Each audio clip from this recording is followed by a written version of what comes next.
விடிய அரசின் காவல்துறையின் உதவியுடன் சென்னையில் குடிசை தொழிலாக மாறிவரும் சட்டவிரோத வெளிமாநில லாட்டரி விற்பனையால் ஆயிரக்கணக்கான குடும்பங்கள் திவாலாகும் சூழல் ஏற்பட்டுள்ளது. இது குறித்த ஒரு செய்தி தொகுப்பை தற்போது பார்க்கலாம்.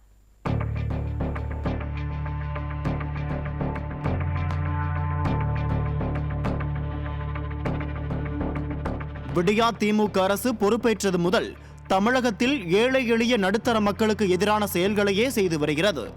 குறிப்பாக கடந்த அதிமுக ஆட்சியில் ஏழை எளிய மக்களின் நலன் கருதி தடை செய்யப்பட்ட லாட்டரி சீட்டு விற்பனை தற்போது விடியா திமுக ஆட்சியில் சுதந்திரமாக நடைபெற்று வருகிறது. சென்னையில் பல்வேறு பகுதிகளில் தடை செய்யப்பட்ட லாட்டரி சீட்டு விற்பனை ஏகபோகமாக நடைபெற்று வரும் நிலையில் கோடம்பாக்கம் வெள்ளாள தெருவில் இதற்கென தனி கட்டிடமே இயங்கி வருகிறது. சட்டவிரோத லாட்டரி சீட்டு சூதாட்டத்தை நடத்துபவர்கள் கணினி இயந்திரம் மூலம் வாடிக்கையாளர்களுக்கு பில் போட்டு சாலைகளிலேயே கொடுக்கும் அவலம் நடந்தேறி வருகிறது. இதனால் தொழிலாளர்கள், ஆட்டோ ரிக்ஷா ஓட்டுநர்கள், செக்யூரிட்டி வேலை பார்ப்பவர்கள் உள்ளிட்ட ஏராளமானோர் லாட்டரி சீட்டில் முதலீடு செய்து ஏமாந்து வருகின்றனர்.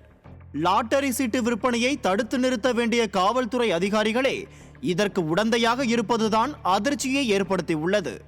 வடபழனி காவல் ஆய்வாளர் உள்ளிட்ட உயர் அதிகாரிகளும் லாட்டரி சீட்டு விற்பனைக்கு உறுதுணையாக இருந்து வருவதாக பொதுமக்கள் குற்றம் சாட்டியுள்ளனர். கடந்த வாரம் இதே பகுதியைச் சேர்ந்த பொதுமக்கள் கூடுதல் ஆணையர் முதல் துணை ஆணையர் வரை புகார் கொடுத்தும் வடபழனி காவல் நிலையத்தில் ஒரு வழக்கு கூட பதிவு செய்யப்படவில்லை என்பதே இதற்கு சாட்சி. அந்தந்த பகுதியில் உள்ள ஆளுங்கட்சி நிர்வாகிகள் ஆதரவுடன் லாட்டரி சீட்டு விற்பனை நடைபெற்று வருவதால் காவல்துறை எந்த நடவடிக்கையும் எடுக்காமல் இருப்பதாக பொதுமக்கள் குமுறுகின்றனர். போலீஸ் வருவதற்கு முன்பே காவல் நிலையத்திலிருந்து விற்பனையாளர்களுக்கு தகவல்கள் செல்வதாகவும் இதனால் அவர்கள் உடனடியாக அப்பகுதியை விட்டு தப்பித்து விடுவதாகவும் குற்றம் சாட்டியுள்ளனர். ஒருபுறம் 24 மணி நேரமும் டாஸ்மாக் கடைகளை திறந்து வைத்து மக்கள் உழைத்து சம்பாதித்த பணத்தை அரசு கஜானாவிற்கு கொண்டு சேர்க்கின்றனர்.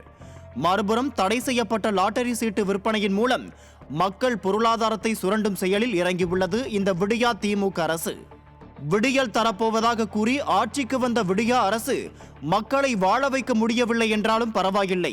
ஆனால் டாஸ்மாக், கள்ள லாட்டரி மூலம் மக்களின் வாழ்க்கையை சீரழித்து வருவதுதான் வேதனையின் உச்சமாக உள்ளது.